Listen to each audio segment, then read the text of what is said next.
l'entrée des 22 joueurs sur la pelouse. L'excellente pelouse du stade Guy Piriou. On est en place et nous allons nous régaler avec un stade copieusement garni. Eh bien, découvrons les deux compositions, à commencer par celle de l'US Concarneau. Mathieu, il a fallu faire avec un groupe resserré, avec Youssouf Soukouna qui sera associé à Jordan Tell, l'ancien Canet, qui sera sur le front de l'attaque quelques heures après le départ d'Amadou Samoura, qui a donc rejoint en avant Guingamp. Et puis le 11 également pour le Stade Malherbe de Caen. La composition concoctée donc par... non pas Maxime Dornano, mais vous l'avez compris, Gaël Clichy, le 11, avec cette doublette offensive, Botella, Gnandouillet, en attendant peut-être la recrue Alexandre Parsemin qui débute sur le banc, avec Yann Mbila qui sera le capitaine de cette équipe, l'ancien joueur du Stade Rennais et de l'AS Saint-Etienne. Voilà pour les deux 11, le trio arbitral que vous découvrez également. Samir Zolota sera l'arbitre central, assisté de Thomas Canonnet et de Maxime Messier. Donc ce sont des équipes qui perdent peu, qui gagnent peu également. Et le coup d'envoi vient d'être donné par la formation normande, le Stade Malherbe de Caen, en déplacement ici, avec, on l'a dit, de l'animation en tribune également. 170 supporters normands et quelques fumigènes dans les tribunes. Un dénommé Viel également dans l'équipe adverse. On y reviendra tout à l'heure avec cette frappe qui a été... enlevé miraculeusement par la défense normande. Ouais, attention sur le contre. Jeannès sous la pression de Botella pour son gardien Vincent Viau. Relance manquée de Viau. Lorenzo Rajo avec le centre dans la surface.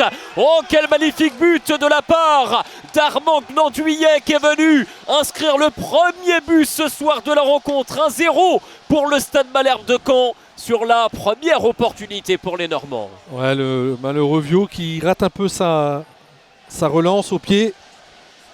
Et derrière, on est tout de suite puni. Et hormis les incursions en tout début de match, Concarneau ne s'est pas véritablement procuré de grosses occasions. Peut-être là, ça passe au-dessus. Le jeu au pied de Clémentia.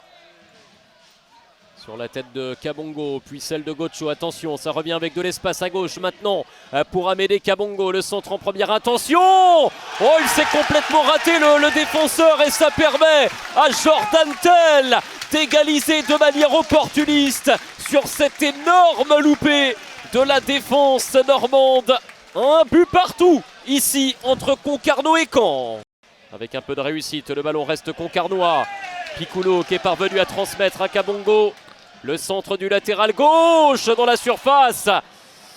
Quelle est friable cette défense cannaise. Ouais, on sent que sur certaines actions comme celle-là, Stade Malherbe est sur le fil.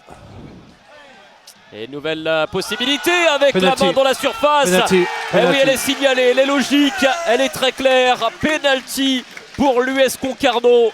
34e minute de jeu pour Youssouf Soukouna face à Yanis Clémentia.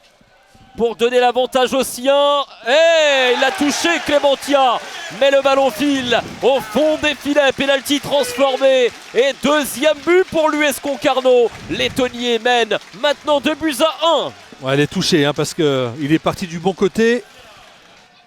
Alors excepté le naufrage du côté de la Coupe de France et de Bayeux, Caen n'avait plus encaissé de but, par exemple depuis la défaite à Orléans le 17 octobre. Attention. Oh, magnifique! Oh, quel but de la part d'Ivan Botella avec ce geste acrobatique. Que ce match est fou. Nouvelle égalisation, cette fois-ci du Stade Malherbe de Caen. 2 buts partout sur cette action de grande classe. Et le but signé Ivan Botella. Un duel très physique entre Didier Gocho et Jordan Tell. Et le ballon récupéré par Soukouna pour Etcheverria. La frappe peut-être d'Etcheverria.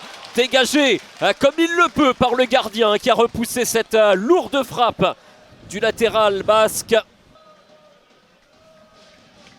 Le corner pour les Tonniers dans le temps additionnel de la première mi-temps. Et encore ce petit miracle sur la ligne de but. Elle est miraculée par instant cette défense normande. Ouais, c'est un ballon qui traîne. Je crois que c'est Jeannès qui essaye de la pousser dans le but, mais C'est la pause au stade Guy Piriou, 2 buts partout. Une première mi-temps animée, spectaculaire, pleine de rebondissements, mais pour l'instant un match nul. Avec Rajo, l'ancien joueur de Rodez, on l'évoquait en Ligue 2. Maxime Etuin qui conserve le ballon dans les limites du terrain. Mohamed Hafid pour Glandouillet, l'appel est bon, Glandouillet qui dribble le gardien. Penalty. Et qui va Il y a penalty. Obtenir effectivement le penalty ici dans la surface de réparation. Balle de 3-2 pour le Stade Malherbe de Caen. Yann Mbila contre Vincent Viau. Mbila qui ouvre son pied et qui permet aux Normands de reprendre l'avantage. 3-2 pour Malherbe. Le capitaine Yann Mbila qui sonne la révolte. Avec ce ballon qui n'a pas décollé. 5-1, bien joué ce ballon, il est intéressant. Avec Piccolo pour décaler encore un quel. Ouais, voilà ce qu'il voulait faire depuis tout à l'heure. La passe en retrait pour Garland Gébélé. Et l'égalisation, 84e minute de jeu. On avait parlé de ces deux centres manqués par un quel. Ils n'étaient pas tant manqués que cela. L'idée c'était d'aller chercher cette passe en retrait. Un rater pour la frappe. Elle a été trouvée cette troisième tentative. Garland Gébélé, ça fait 3 partout. Ouais, là il met un super centre. Gébélé en une, hein. Là il se pose pas de questions et là il a mis du poids dans cette frappe. Un match nul pour conclure cet alléchant Concarneau-Caen. 3 buts partout, une rencontre folle. Mais à l'arrivée, eh bien, aucune équipe n'est véritablement heureuse de son sort. C'est un match nul supplémentaire. Un point pris, un de plus pour Concarneau et Caen qui conservent leur place en milieu de tableau. Ouais, match nul assez logique. Chaque équipe a eu ses temps forts. Caen a réussi à mener, Concarneau avec l'énergie a réussi à revenir puis passer devant. Ça a été une partie de ping-pong jusqu'à la fin. Et on a vu des buts. On ne s'attendait pas à avoir autant de buts. Le match nul est moins surprenant au vu des stats. Mais il y a eu des buts. Ouais, Concarneau qui a été mené 1-0, qui a mené 2-1 et qui est revenu à 3 partout dans un scénario assez dingue, hein, il faut le dire. On s'est régalé nous en tant que spectateurs.